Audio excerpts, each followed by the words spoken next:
धोरण निश्चित करणे आलेले आहे. परिपत्रक त्या संबंधात जलसंपदा विभागानं 17 जून 2019 ला एक जार काढला आणि दुसरा जार काढला 8 ऑक्टोबर 2025 ला.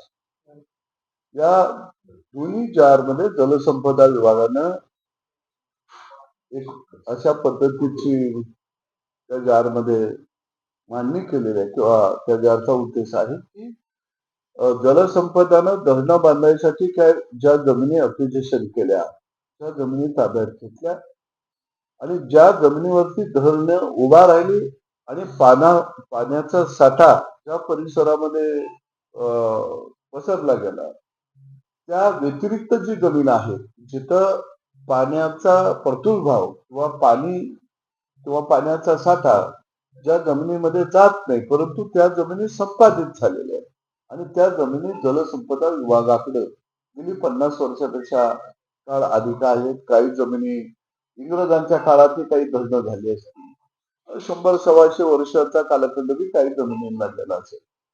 परंतु ज्या जमिनी उपयोगात आल्या नाही ज्या जमिनीवरती पाणी साठा नाही अशा जमिनी धरणालगतच्या शेतकऱ्यांनी कसायला सुरुवात केली.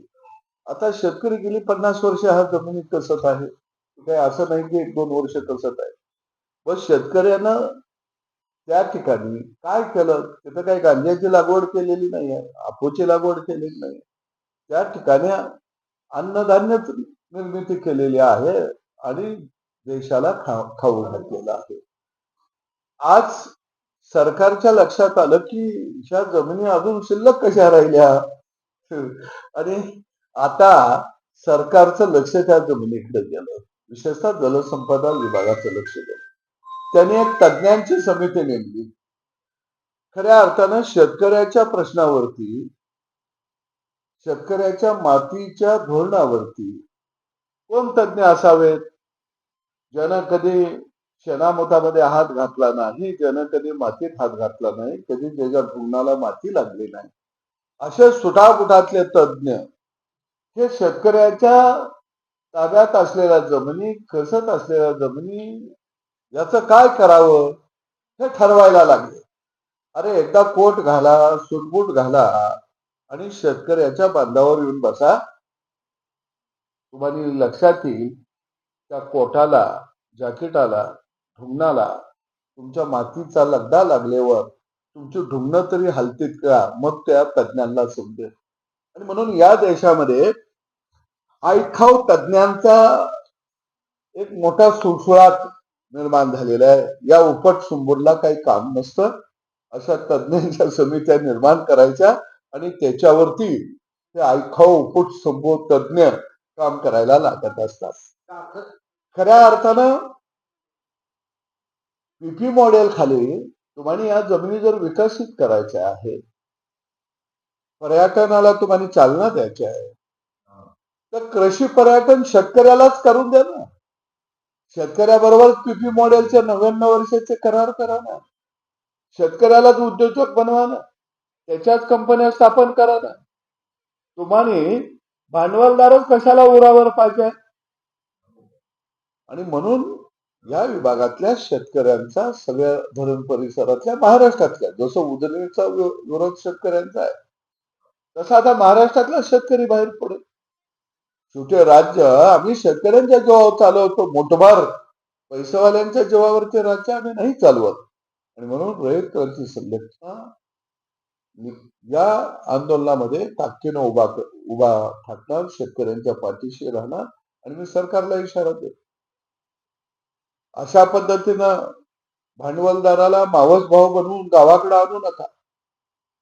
त्याच्या नरड्यावर आम्ही पाय ठेवू. अजिबात त्याला आमच्या जमिनीमध्ये मातीमध्ये आम्ही येऊ देणार नाही. आणि पाटबंधारे मंत्र्यांना मी सांगतो समिती कुणाची नेमता? अरे शेतकऱ्यांचे नेमा. जो राबत आहे तो उपट सुंबो तज्ञ ज्यांना काम काही राहिलं नाही बिनकामाचे अशांना तज्ञ म्हणून शेतकऱ्यांच्या तोंडाचा घास तुम्ही काढून घेणार असाल तर हे आम्हाला निश्चितपणानं मान्य नाही. आणि म्हणून पीपी मॉडेल चांगली योजना आहे. आम्ही त्याचं स्वागत करतो. कृषी पर्यटनाला चालना मिळाली पाहिजे. पण ते आम्ही राबवू ना, शेतकरी राबवतो. अरे आमच्या एवढं चांगलं पर्यटन कळणार आहे कुणाला? आम्ही ऊसाच्या शेतातनं फिरू, त्यांना गार्डन करू, फुलांच्या बागा उभा करू, त्यातनं आम्ही पर्यटकांना फिरू. कांद्याच्या शेतात आम्ही फिरू, कांद्याचं ज्यूस प्यायला देऊ, टमाट्याचं ज्यूस प्यायला देऊ त्यांना. दह्यांच्या गोठ्यात नेऊ, दहीच्या थनाला तोंड लावू आम्ही इंची, दूध प्यायला देऊ. त्यामुळं मला वाटतं की पीपी मॉडेल हे शेतकऱ्यांच्या बरोबर तुम्ही राबवावं आणि जे काही कॉलनी आहेत तुमच्या त्याही शेतकऱ्यांना द्या रे बाबा. तिथेही आम्ही चांगल्या पर्यटकांना राहण्याची जेवणाची व्यवस्था करतो आम्ही. का करणार नाही आम्ही पैसे मिळायला लागले होत? अरे आम्ही शेणात हात घालूया आणि जर आम्हाला असं पैसे मिळायला लागलं, जॅकेट कोट बीट घालून टाई लावून पर्यटन सगळं धरण दाखवायचं, शिवार दाखवायचं, आयटीत पैसे मिळायला लागले, आम्ही काही पैसे देणार नाही का? देऊ ना. म्हणून पाटबंधारे मंत्र्यांनी त्यांचा माझ्या मनामध्ये आदर आहे. त्यांनी शेतकऱ्याच्या बाजूने राहावं हे मी आपल्या माध्यमातून त्यांना आवाहन करतो. साखर कारखान्याकडून होणारी काटामार थांबवण्यासाठी शेतकरी संघटनेने लढा दिला, पण प्रत्यक्षात शेतकऱ्यांना न्याय मिळतोय का? आता काय आहे की साखर कारखानदार हे खऱ्या अर्थानं सहकारामधले नवे वतनदार आहेत. त्यांच्या गड्या उद्ध्वस्त झालेल्या आहेत. परंतु शेतकऱ्याला जर न्याय मिळायचा असेल आणि राजकारणातला साखर कारखानदारांचा दबदबा जर संपुष्टात आणायचा असेल आणि चांगली माणसं राजकारणात यायची असतील तर 2 साखर कारखान्याच्या मधलं 25 किलोमीटरचा हवाई अंतर आता काढावं लागेल. कशासाठी ठेवायची मक्तेदारी? या मोठबार गुंडांच्यासाठी. आणि म्हणून निश्चितपणानं ही मागणी आम्ही आता भविष्य काळामध्ये मोठ्या ताकदीनं लावून धरणार आहोत. झोनबंदीचं आंदोलन शरद जोशींनी उभा केलं. या राज्यातली झोनबंदी हटली, शेतकरी कुठेही ऊस घालायला मोकळा झाला. तसं आता हवाई अंतर काढून टाका आणि शेतकऱ्याला मुक्त करा या कारखानदारांच्या तावडीतून. ही मागणी आम्ही घेऊन भविष्य काळामध्ये अमेरिका भारत कृषी करार धोरणामुळे भारतीय शेतकरी फायदेशीर ठरणार की तोट्यात जाणार, तुमचं मत काय आहे? काय आहे की एकदा आपण जागतिकीकरण जर स्वीकारलं असेल तर माझा माल तेवढा घ्या, तुमचा तेवढा यूज होऊ नका असं आपल्याला निश्चितपणे म्हणता येणार नाही. आणि भारतातला शेतकरी हा सक्षम आहे. विनाकारण गेली अनेक काळ आम्हाला भीती घालत पोटामध्ये घातली गेलेली आहे की तुम्ही स्पर्धा कशी करणार, त्यांच्याकडे आधुनिक यंत्रणा आहे, अवजार आहे. अरे ते आमच्याकडे उपलब्ध होतील ना. ज्यावेळी एकदा खुलेकरण झालं की सगळ्यात प्रकारचे देवाणघेवाण होणार आहे. असं काही नाही आमच्या आज लेकरं परदेशात जाऊन शिकत आहेत ना, शिक्षण घेत आहेत ना. असं काही झालं का की आमची लेकरं परदेशात कमी पडायला लागली म्हणून कोण जात नाही, त्यांच्यात गुणवत्ता नाही म्हणून जात नाही? अरे हजारो लेकर आमची देशाच्या जगाच्या कानाकोपऱ्यामध्ये. आणि म्हणून मला वाटतं की व्यापार जागतिक स्तरावरती हा काय आज होतो का? राजेशाही काळामध्ये सुद्धा आमच्याकडून मसाल्याचे पदार्थ जातच होते ना परदेशामध्ये. देवाणघेवाण गेली अनेक वर्ष चाललेले आहे. आणि शेवटी पैसा बाजारपेठेमधून येत असतो. पैसा काही कंपाऊंड घालून कधीच येत नसतो. म्हणून मला वाटतं खुल्या अर्थकारणामध्ये, खुल्या बाजारपेठेमध्ये हिंदुस्थानातल्या शेतकऱ्याला भीती घालण्याचा उद्योग आता बंद करावा. नाहीतर इथं तर काय मिळतं आम्हाला? स्थानिक बाजारपेठेमध्ये, डोमेस्टिक बाजारपेठेमध्ये मग आमच्या आत्महत्या का होत आहेत शेतकऱ्यांच्या? शेतकरी का कर्जबाजारी होत आहे? म्हणजे एका बाजूला जागतिक बाजारपेठेमध्ये 100 रुपये साखरेचा भाव असला तर आम्ही 35 आणच विकायचं. कांद्याची काय परिस्थिती आहे? भाव वाढल्यावर निर्यात बंदी होते ना. म्हणून आमचं मत पहिल्यापासून स्पष्ट आहे की जगाची बाजारपेठ शेतकऱ्यासाठी खुली करा. तुम्ही अडवू नका आम्हाला. जे विकल ते पिकल, ज्याला भाव मिळेल ते आम्ही पिकू. हर्षवर्धन सपकाळ यांच्या वक्तव्यावरून भाजप आक्रमक झाली, पण एपिस्टील फाईल मध्ये पंतप्रधान मोदींचं नाव आल्याचा आरोप भाजप म्हणून का आहे? एक आहे की मी तुम्हाला सांगतो, राजकारणामध्ये एखाद्या कुणी फाईलीमध्ये उपट सुबून नाव घ्यावं किंवा आलं असं म्हणावं आणि त्यामुळं आरोप प्रत्यारोपाच्या फायली घडत राहावं, ह्याला काही अर्थ राहत नाही. तुम्हाला माहितीसाठी सांगतो,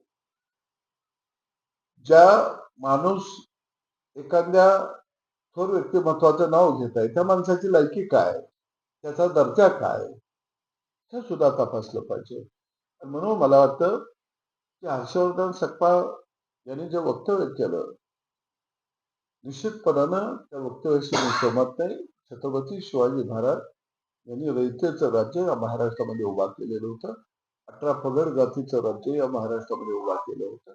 त्यांनी कोणत्याच एका जातीला नामशेष करण्याचा विडा कधीही आमच्या राजानं उचललेला नव्हता. त्यांना रयतेचं राज्य उभं राहावं, कष्टकऱ्यांचं राज्य उभं राहावं आणि त्या राज्यामध्ये सुख आणि समाधान नांदावं, हा विचार, समतेचा विचार खऱ्या अर्थानं छत्रपती शिवाजी महाराजांनी पुढे नेलेला होता. आणि म्हणून मला वाटतं की कुणी वक्तव्य करताना छत्रपती शिवाजी महाराजांची बरोबरी कोणत्याही राजाबरोबर इतिहासामध्ये होऊ शकत. एपिस्टील प्रकरणात राहुल गांधींचं नाव आलं असतं तर देशात काय परिस्थिती निर्माण झाली असती, याकडे तुम्ही कसे बघता? असं आहे की नाव पुढं आणण्याचं कटकारस्थान हीच मंडळी जाणीवपूर्वक करत आहे. नावच आलेलं नाही हो. अफवा पसरा, खोटं बोला आणि लोकांच्या मध्ये संभ्रम निर्माण करा. याच्या पलीकडे या प्रकरणामध्ये काही असं मला वाटत नाही आणि अशा प्रकरणाला जनता भेट घालणार नाही.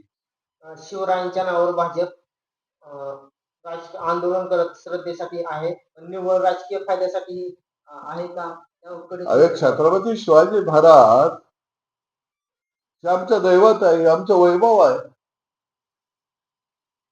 हा महाराष्ट्राचा एक स्वाभिमान आहे.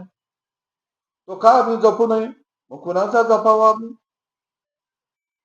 कारण शिवरायांनी खऱ्या अर्थानं या राज्याला एका सुखी जीवनाकडे खऱ्या अर्थानं हे राज्य ते घेऊन गेलेले होते. राज्य व्यवस्था सामान्य माणसासाठी त्यांनी या देशामध्ये राबवलेली होती. छत्रपती शिवाजी महाराजांच्या सगळ्या नीतीचा अभ्यास सगळं जग करतं. मग आम्ही छत्रपती शिवरायांचं गुणगान नाही गायचं तर कुणाचं गायचं? एकदा त्यांनी यादी तर जाहीर करावी. टिपू सुलतानचा फोटो पुन्हा लावण्याचं मालेगावच्या उपमहापौरांचं वक्तव्य समाजात तेढ निर्माण करणार नाही का? याकडे कसं बघायचं? काय बोलला? टिपू सुलतानचा फोटो पुन्हा लावण्याचं मालेगावच्या उपमहापौरांचं वक्तव्य समाजात टिपू सुलतानचं मालेगावला लावले. पुन्हा फोटो लावणार असं उपमहापौरांचं वक्तव्य, त्याकडे तुम्ही कसं बघता? टिपू सुलतान याचा फोटो लावणार, टिपू सुलतानांचा फोटो लावणं मालेगावच्या उपमहापौरांचं वक्तव्य समाजात तेढ निर्माण करणार आहे. मला वाटतं की समाजात तेढ निर्माण होईल अशा पद्धतीनं कुणीही वागता कामा नये असं माझं मत आहे. आपल्या राज्यामध्ये आपली दैवत आहे, आपण जपूया. उजनी धरणासाठी नवीन जमीन दिलेल्या शेतकऱ्यांच्या जमिनी 49 वर्षाच्या कराराने खाजगी प्रकल्पांना देणे हे शेतकऱ्यावर अन्याय नाही का? या संदर्भात मी सविस्तर आता शेतकऱ्यांना नोटीस आलेली आहे, ज्या शेतकरी भयभीत झालेला आहे. आता तुमचं याबद्दल काय नोटीस आले आता काढून घेण्यात येणार आहे अशा नोटीस अतिक्रमण केलेलं आहे, त्या जमिनी तुम्ही खाली करा. मला वाटतं की इथं या सगळ्या उजनी जलशय साठा जो आहे या परिसरातला जो शेतकरी आहे तो जमिनी कसत आहे, तो आता बऱ्यापैकी संघटित झालेला आहे. सरकारची एक प्रक्रिया आहे, ती प्रक्रिया सरकार या ठिकाणी राबवत आहे. आमचे निलेशजी देवकर असतील किंवा महेंद्र पाटील आहेत, पुन्हा अंकुरजी वादोळे सर जे आहेत, ते सगळी मंडळी या ठिकाणी काम करत आहेत. आता जनजागृतीचा पहिला टप्पा सुरू झालेला आहे. दुसऱ्या टप्प्यामध्ये एकदा जनजागृती झाली की गावोगावी आमचे सुहास पाटील वगैरे मंडळी आहेत, त्या नोटिसांची होळी करण्याचा कार्यक्रम हातामध्ये घेण्यात. आणि तिसरा जो टप्पा सुरू होईल तो शेतकऱ्यांच्या परिषदा घेण्याचा तिसरा टप्पा असेल.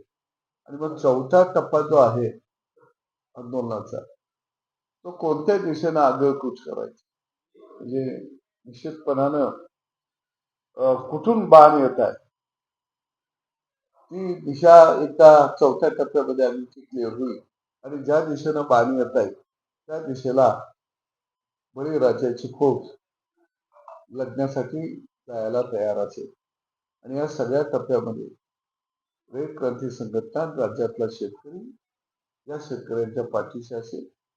आणि या आंदोलनामध्ये निश्चितपणानं मी स्वतः उतरलेला आहे. काही ठिकाणी पोलीस केसेस पण झाले. मला वाटतं की सरकारनं अतिताईपणा पोलीस केसेस शेतकऱ्यांच्यावर करण्याचा प्रयत्न निश्चितपणानं करू नये. झुंडशाहीनं शेतकऱ्याला मोडता येणार. आणि जर कोण शेतकऱ्याला मोडायला गेला तर शेतकरी अशा प्रवृत्तीला मोडून काढल्याशिवाय शेतकऱ्यांच्या कर्जमाफीवर आपले मत काय? सरकारनं वचननाम्यामध्ये शेतकऱ्यांच्या कर्जमाफीचा दिलेला शब्द आहे. निश्चितपणानं सरकार गंभीर आहे आणि शेतकऱ्याला दिलासा देणार. म्हणजे सरकार कुठं मागं असेल असं मला वाटतं.